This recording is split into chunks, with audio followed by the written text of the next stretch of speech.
ଅଛନ୍ତି? ଆଶା କରୁଛି ଆପଣମାନେ ଭଲରେ ଥିବେ।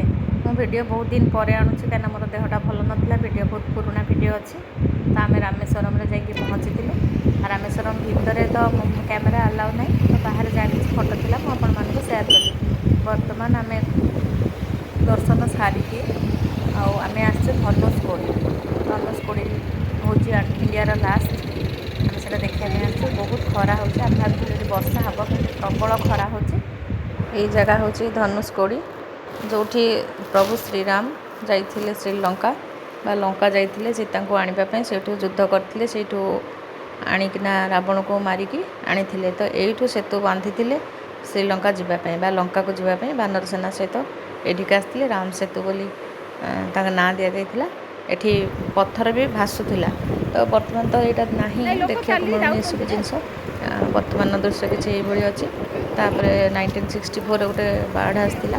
ବାଢ଼ ଆସିଲା ପରେ ସବୁକିଛି ଏଠି ନଷ୍ଟ ହୋଇଯାଇଥିଲା। କେବଳ ଏଇସବୁ ଜିନିଷ ହିଁ ରହିଛି।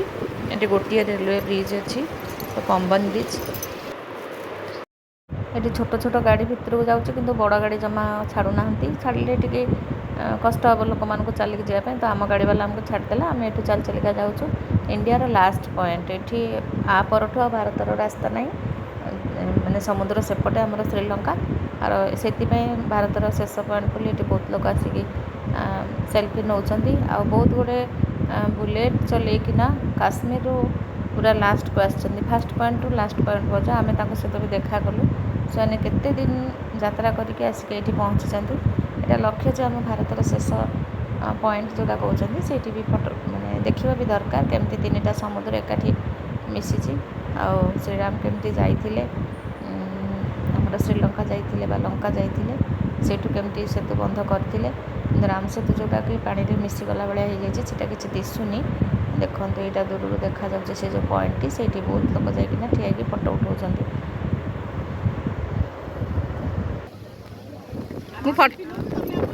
ନାଇଁ ମୁଁ ଫଟୋ ଉଠଉନି, ଭିଡ଼ିଓ ବନଉଛି। ଭିଡ଼ିଓ ବନଉଛି ବା।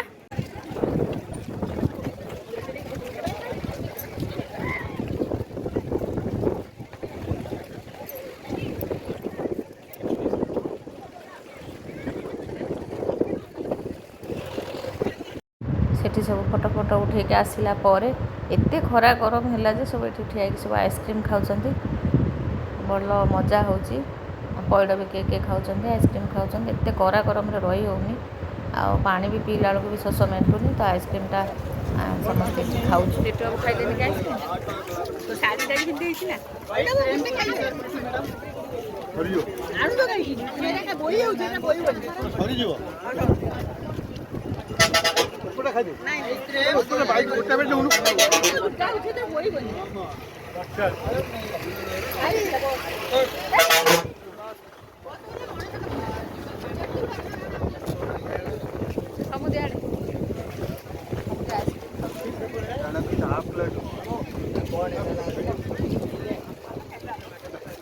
ଆଜି ବି ଆମର କାମ ସବୁ ସରିଗଲା। ଏଠି ରାମେଶ୍ୱରମରେ କାମ ସରିଗଲା।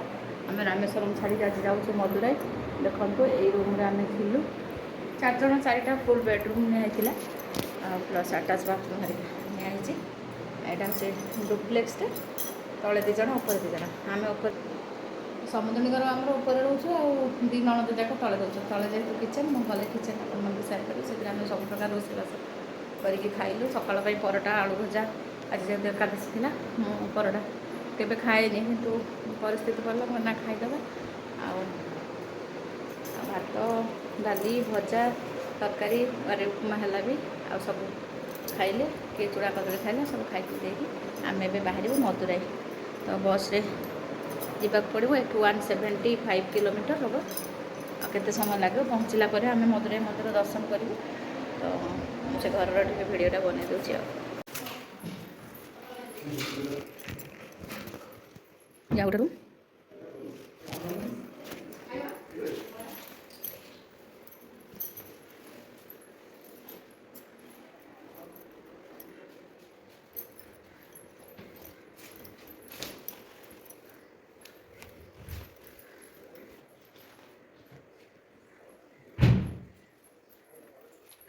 ଘରର ଭିଡ଼ିଓ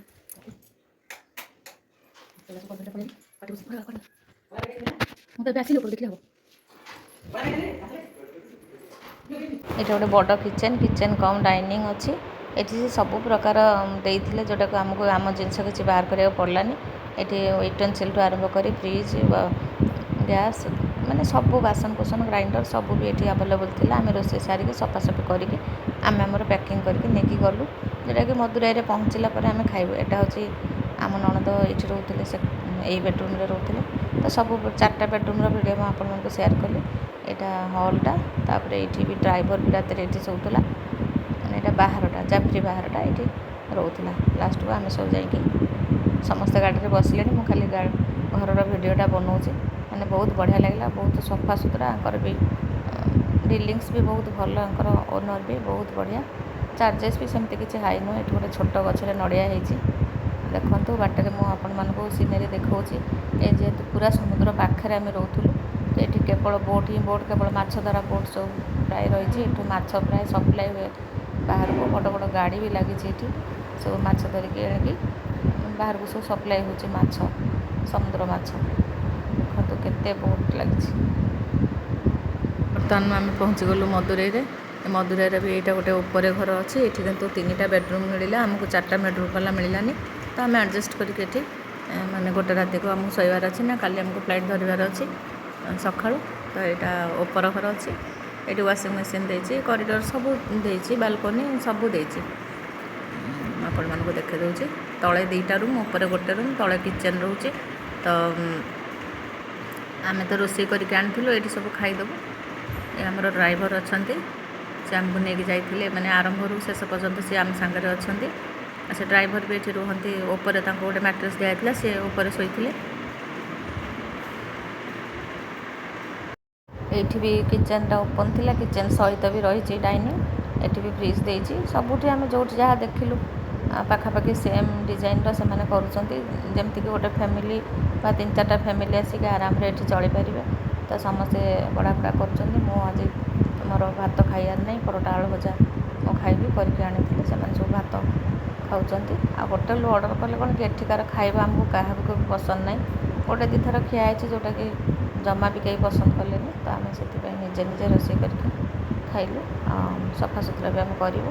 ତାପରେ ଡ୍ରାଇଭର କହିଛି ଯେ ତୁମେ ଶୀଘ୍ର ଖାଇସାରିକି ରେଷ୍ଟ ନେଲା ପରେ ମଦୁରାଇ ମନ୍ଦିରକୁ ଯିବା, କାହିଁକିନା ସେଠି ବହୁତ ସମୟ ଲାଗିବ ଲାଇନରେ ରହିବା ପାଇଁ, ନିହାତି 3ରୁ 4 ଘଣ୍ଟା ରହିବ। ତାପରେ ଆମେ ଏଇଠି ଯେଉଁଠି ରହିଛୁ ମଦୁରାଇ ଟେମ୍ପୁଲ ଠାରୁ 15 ମିନିଟ୍ର ବାଟ।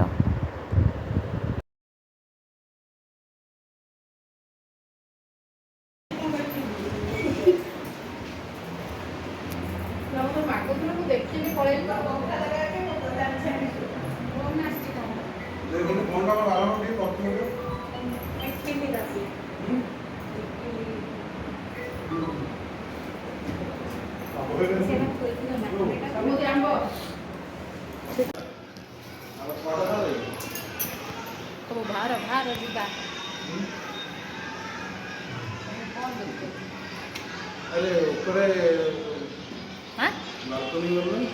ଯାଇଥିଲି, ସବୁ କରିକି ଆସିଛି।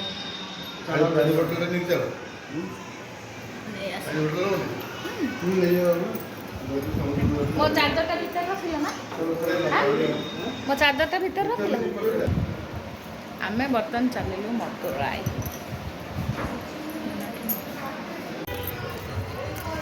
ଆଗେ ଆଗେ ଖାଲି ପଳଉଛନ୍ତି।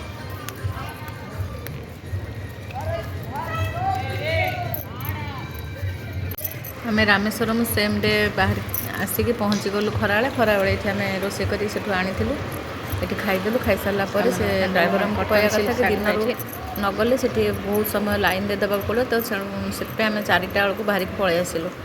ଏଠୁ ଆମେ ଯେଉଁଠି ହୋଟେଲ ନେଇଥିଲୁ ସେଇଠୁ 15 ମିନିଟ୍ର ବାଟ, ତ ସେଇଠି ଆମେ ପଳେଇ ଆସିଲୁ।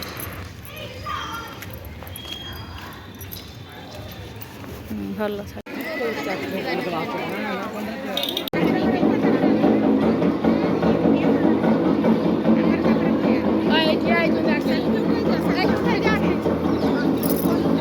ଏଠି ମଦୁରାଇର ମୀନାକ୍ଷୀ ଟେମ୍ପଲ୍ ପାଖରେ ଆମେ ପହଞ୍ଚିଗଲୁ। ଏଠି ସବୁ ଲେଡ଼ିଜ୍ ମାନେ, ଏଠି ବହୁତ ଫୁଲ ବିକ୍ରି ହେଉଛି, ବିଭିନ୍ନ ଭେରାଇଟିର ହ୍ୱାଇଟ୍ର ଫୁଲ ସବୁ ବିକ୍ରି ହେଉଛି। ଆଉ ବହୁତ ସୁନ୍ଦର ଦେଖାହେଉଛି। ଆଉ ଫୁଲ ଲଗେଇକି ପ୍ରାୟ ସମସ୍ତେ ଏଠି ଯାଉଛନ୍ତି।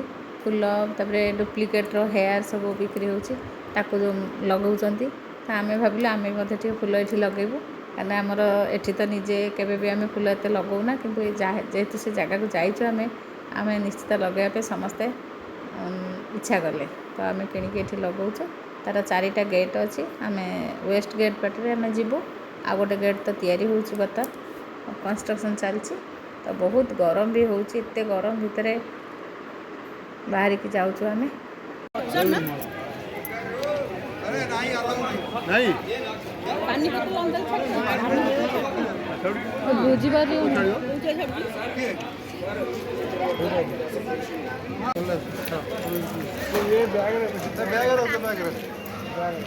ଗରମରେ ସିଝିଗଲୁଣି।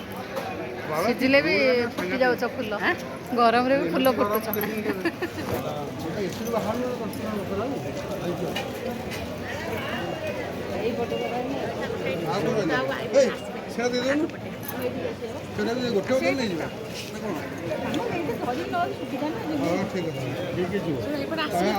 ମୀନାକ୍ଷୀ ଟେମ୍ପୁଲରେ ଭିତରକୁ ତ କ୍ୟାମେରା ଆଲାଉ ନଥିଲା, ତ ଆଉ ଯାହା ବି ମାନେ ଫଟୋ ବି ବେଶୀ ଆମେ ଉଠେଇନୁ, ରାତି ହେଇଗଲା। ଭଲସେ ବି ଦର୍ଶନ ହେଲା ମାଆଙ୍କର। ସେଠି ଆମକୁ ପ୍ରସାଦ ବି କିଛି ମିଳିଲା ଖାଇବା ପାଇଁ, କିନ୍ତୁ ଆମେ ମାର୍କେଟିଂ କରିପାରିଲୁନି, ବହୁତ ରାତି ହେଇଯାଇଥିଲା।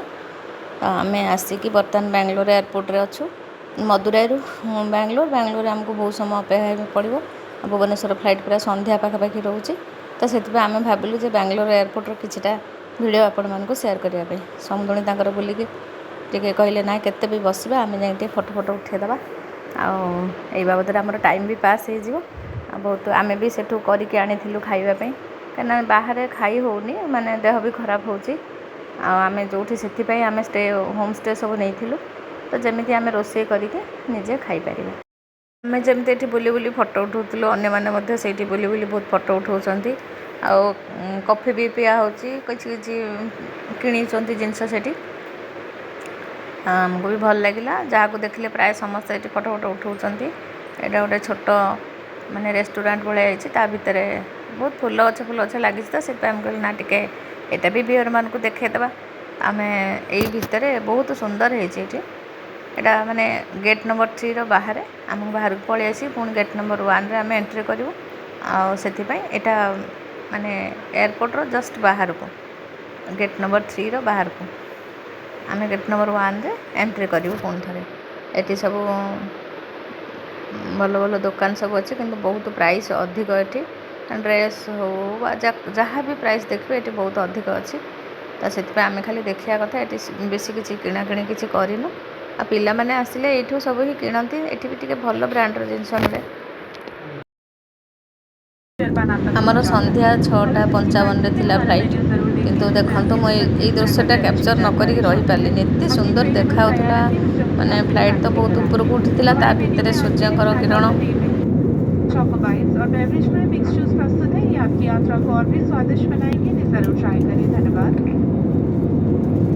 Ladies and gentlemen, our snack service will start shortly. If you have booked a snack and have changed your seat, please let us know for us to serve you. Please browse the Hall of 60 magazine for on-board snack and beverage menu and available purchase options. Get your treatables ready. We will come back soon. Sit back, relax and let's have a snack. A special ଏଇ feature on ଗୋଟିଏ our ଭିଡ଼ିଓରେ ମୁଁ menu is ରାମେଶ୍ୱରମର କିଛି Photos ଭିଡ଼ିଓଜ ଆଣିଲି, ଆଉ something special to ଆଉ ଧନୁଷକୋଡ଼ିର ବି ମଧ୍ୟ ଆଣିଲି, ଆଉ ମଦୁରାଇର ଆଣିଲି, ବାଙ୍ଗାଲୋର ଏୟାରପୋର୍ଟରେ ଆଣିଲି, ଫାଇନାଲି ଭୁବନେଶ୍ୱର ଏୟାରପୋର୍ଟରେ ଆମର ବ୍ୟାଗ୍ ଆସୁଛି। ସେଠି ବି ଟିକେ ମୁଁ ଆପଣମାନଙ୍କ ପାଇଁ ଭିଡ଼ିଓ ବନେଇଦେଲି। ତ ଏଠି ବି କିଛି କିଛି ଜିନିଷ ଅଛି ଯେଉଁଠି ଠିଆ ହେଇକି ଲୋକମାନେ ସେଲ୍ଫି ନେଉଛନ୍ତି।